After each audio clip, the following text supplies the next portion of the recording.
तीन बहनों की लालची भाभी। करिश्मा, रेशमा और मनीषा तीन बहनें हैं। उनका एक भाई भी है, मयंक। मयंक अपनी बहनों को बहुत प्यार करता है, लेकिन मयंक की पत्नी सविता इस मामले में मयंक से बिल्कुल ही अलग है।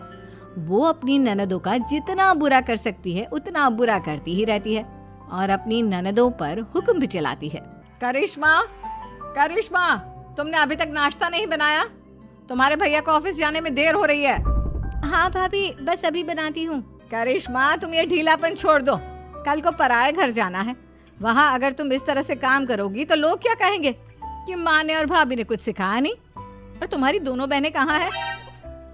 रेशमा मार्केट गई है और मनीषा सो रही है। क्या? सुबह के 8 बज रहे हैं और ये महारानी अभी भी सो रही है?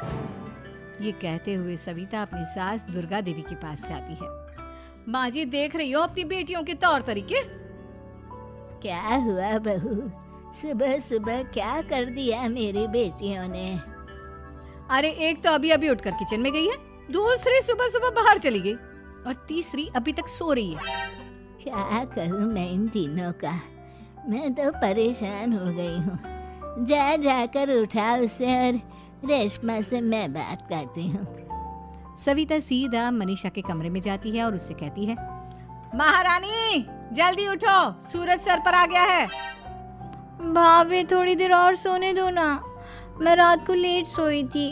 वो क्या है ना, यूनिट टेस्ट चल रहे हैं। शराफत से उठती है या नहीं, या फिर पानी की भरी बाल्टी डालूं तेरे ऊपर? नहीं नहीं भाभी, मुझे बिस्तर में नहीं नहाना, उठती हूँ मैं। मनीषा जल्दी से उठकर बाथरूम में चली जाती है। सभी आराम से बैठकर नाश्ता कर रहे होते कि तभी रेशमा बाजार से हाथ में सामान लिए आ जाती है। रेशमा को देखते ही सविता उस पर बरस पड़ती है। लो, आ गई महारानी। ऐसा भी क्या सामान लाना था जो सुबह आंख मलते ही बाजार की तरफ रवाना हो गई? भाभी, कल आप ही तो चीख रही थी कि घर का सारा सामान मुझे ही लाना पड़ता है, घर में किसी को भी किसी काम से कोई लेना देना नहीं है। अब मैं बाजार जाकर सामान ले आई तो आपको इस बात से भी तकलीफ हो रही है? देख रही हो माँ जी, अपनी बेटी की जुबान कैंची से भी तेज चलती है। और मयंक, आप तो कुछ कहेंगे नहीं अपनी लाडली बहन को। रेशमा, अपनी भाभी से ऐसे बात नहीं करते। चलो माफी मांगो। भैया, मैं क्यों माफी मांगू? आप भाभी से बोलिए ना कि हम पर कम हुक्म चलाया करे। हम इस घर की बेटियां हैं और आपकी पत्नी की ननद है, नौकरानी नहीं। लो कर लो बात। इनकी भलाई के लिए कुछ भी बोलो तो इन्हें बुरा लग जाता है। इस घर में यही इज्जत है मेरी। देख लो माँ जी, आपकी बेटी किस लहजे में मुझसे बात कर रही है। सविता वहाँ से चली जाती है। मयंक को बहुत गुस्सा आता है, वो भी वहाँ से चला जाता है। फिर करिश्मा रेशमा को समझाती है। रेशमा, तुम्हें भाभी से माफी मांग लेनी चाहिए थी ना। लेकिन दीदी, मैंने कुछ किया ही नहीं, तो मैं माफी क्यों मांगू? हाँ करिश्मा दीदी, रेशमा दीदी जैसे ही घर में आई भाभी ही उन पर चिल्ला रही थी। हाँ, मैं मानती हूँ कि गलती भाभी की थी। मैं तो इसलिए बोल रही हूँ कि भाभी ने माँ को तो पूरी तरह अपने वश में कर लिया है। वो हमारी बात सुनती ही नहीं। मयंक भैया हमारे लिए हमेशा खड़े रहते हैं, इसलिए उनकी बात का मान तो तुम्हें रखना चाहिए था ना। कोई फायदा नहीं दीदी, कुछ दिनों की बात और है, भाभी उन्हें भी हमारे खिलाफ भड़का देंगी। फिर वो भी माँ की तरह हमारी किसी बात का विश्वास नहीं करेंगे। इसी तरह सविता अपनी तीनों ननदों को किसी न किसी बात पर परेशान करती रहती थी। एक दिन मयंक अपनी तीनों बहनों के लिए गिफ्ट लाया। क्या रेशमा, ये तुम्हारे लिए हार का सेट। रेशमा, तुम्हारे लिए सुंदर सी ड्रेस। और मनीषा, तुम्हें किताबें पसंद है ना, तुम्हारे लिए किताबें लाया हूँ। थैंक यू भैया। थैंक यू भैया।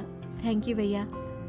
करिश्मा, तुम्हारा नेकलेस कितना सुंदर है, ये भैया कहाँ से ले आए होंगे? मैंने भैया को 3 दिन पहले फोन पर ये डिजाइन दिखाया था और आज भैया ये ले आए। सविता तो अपनी ननदों के गिफ्ट्स देखकर जल गई और करिश्मा का नेकलेस तो उसे भी बहुत पसंद आया था। अपनी बहनों के लिए कितना अच्छा नेकलेस लेकर आए हैं, मुझे कभी कोई गिफ्ट नहीं दिया। मैं आज ही ये हार चुरा लूंगी। रात में सविता करिश्मा का हार चुरा लेती है और इसी तरह उसे अपनी ननदों की जो भी चीज अच्छी लगती वो उसे मांगती नहीं, बल्कि रात के अंधेरे में चुरा लेती। इसी तरह दिन बीतते गए और सविता ने मयंक के दिल में भी उसकी बहनों के लिए नफरत पैदा कर दी। एक दिन मयंक ने करिश्मा और रेशमा के लिए रिश्ता देखा और ये बात उसने घर में सबको बताई। माँ, करिश्मा और रेशमा के लिए बहुत अच्छा रिश्ता आया है। वो लोग कल इन्हें देखने आ रहे हैं। आप और सविता मिलकर सारी तैयारी कर लेना। ये सुनकर करिश्मा और रेशमा खुश हो जाती हैं, लेकिन सविता सोचती है, अगर इन दोनों बहनों की शादी हो गई तो घर और बाहर का काम कौन करेगा? मनीषा तो एक नंबर की कामचोर है, उससे तो किसी बात की उम्मीद लगाना ही बेकार है। मुझे इस शादी को रोकना होगा। अगले दिन सभी लड़के वालों के स्वागत की तैयारी करने में लगे होते हैं। तभी मयंक अपनी बहनों से आकर कहता है, तैयार हो गई तुम दोनों? देखो दोनों लड़के बहुत अच्छे हैं, मैं कोई कसर नहीं छोड़ना चाहता, इसलिए तुम उनके सामने अच्छे से बिहेव करना और अपनी भाभी से लड़ने मत लग जाना। करिश्मा, तुम वो नेकलेस पहन लो ना जो मैं तुम्हारे लिए लाया था। भैया मैं बहुत देर से वो नेकलेस ढूंढ रही हूँ, लेकिन मुझे मिल ही नहीं रहा। क्या तुमने नेकलेस खो दिया? तुम्हें पता भी है वो कितना महंगा था? तुम कोई काम ढंग से नहीं कर सकती। मयंक गुस्से में वहां से चला जाता है। थोड़ी देर बाद लड़के वाले भी आ जाते हैं। वो दोनों बहनों को पसंद कर लेते हैं और रिश्ता पक्का हो जाता है। लेकिन सविता के दिमाग में तो कुछ और ही खिचड़ी पक रही थी। वो पंडित जी के पास करिश्मा की कुंडली लेकर जाती है और उन्हें पैसे देकर करिश्मा की कुंडली बदलवा देती है। जब लड़के वालों के पास करिश्मा की कुंडली जाती है तो वो दुर्गा को फोन करते हैं। बहन जी, हमने करिश्मा की कुंडली अपने पंडित जी को दिखाई थी। आपकी बेटी की कुंडली नहीं बल्कि दोषों का पिटारा है। देखिए, मैं और मेरे पति इन सब बातों में बहुत विश्वास करते हैं, इसलिए हम आपकी बेटी से अपने बेटे की शादी नहीं करा सकते। इस तरह करिश्मा का रिश्ता टूट जाता है और सभी घर वालों को बहुत दुख होता है। अब कविता सोचती है, चलो करिश्मा का तो रिश्ता टूट गया, अब रेशमा का भी रिश्ता तोड़ना है। क्या करूं? अब सविता आवाज बदलकर किसी अननोन नंबर से रेशमा के होने वाले ससुराल में फोन करती है। हेलो, मैं कौन हूँ कौन नहीं ये आपके लिए जानना जरूरी नहीं। बस इतना सुन लो कि रेशमा का 2 साल से किसी के साथ अफेयर चल रहा है। बस रेशमा का रिश्ता तोड़वाने के लिए सविता का इतना कहना काफी था। अब रेशमा का भी रिश्ता टूट गया। मयंक और दुर्गा देवी ने रेशमा को खूब खरी खोटी सुनाई और उससे बार बार उस लड़के के बारे में पूछने लगी। आप दोनों मुझे क्यों परेशान कर रहे हो?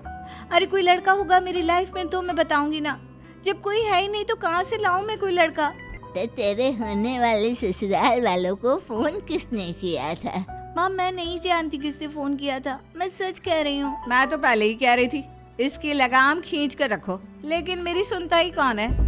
आप चुप रहिए भाभी, ये सब आपका ही किया धरा है। अब तीनों बहनों को विश्वास हो जाता है कि ये सब उनकी भाभी ही कर रही है। तीनों बहनें अपनी भाभी को सबक सिखाने के लिए एक वकील कर लेती है और घर में हिस्सा मांगना। देखो भैया, माँ बाप की जायदाद में जितना बेटों का हक होता है उतना ही बेटियों का, इसलिए इस घर के 4 हिस्से होंगे और हमें अपना हिस्सा चाहिए। मैंने तुम्हारे लिए क्या क्या नहीं किया और तुम इस घर में हिस्सा मांग रही हो? भैया, आप और माँ हम बहनों की कोई बात नहीं सुनते हो और भाभी हमारी शादी नहीं होने देगी क्योंकि उन्हें लगता है कि आप हमारी शादी में ज्यादा पैसा लगाओगे और उन्हें हम जैसी फ्री की नौकरानी कहाँ मिलेगी। तो हम भाभी के साथ तो रह नहीं सकते, हम बहनों को अपना हिस्सा चाहिए। अरे तुम्हें शर्म आनी चाहिए अपने भाभी पर ऐसा इल्जाम लगाते हुए। वो तुम्हारे बारे में कितना सोचती है। हाँ माँ, भाभी हमारे बारे में बहुत सोचती है, दिन रात बस यही सोचती रहती है कि किस तरह से अपनी तीनों ननदों को परेशान करूं और कभी मुझे पढ़ने भी नहीं देती। दोनों बहनों का रिश्ता भी तो इन्होंने ही तोड़वाया है और रात में हमारे कमरे में आकर हमारी चीजें भी चुराती हैं। इसी तरह सविता की तीनों ननदें अपनी बात पर अड़ी रही। अब कोर्ट में तारीख भी शुरू हो गई।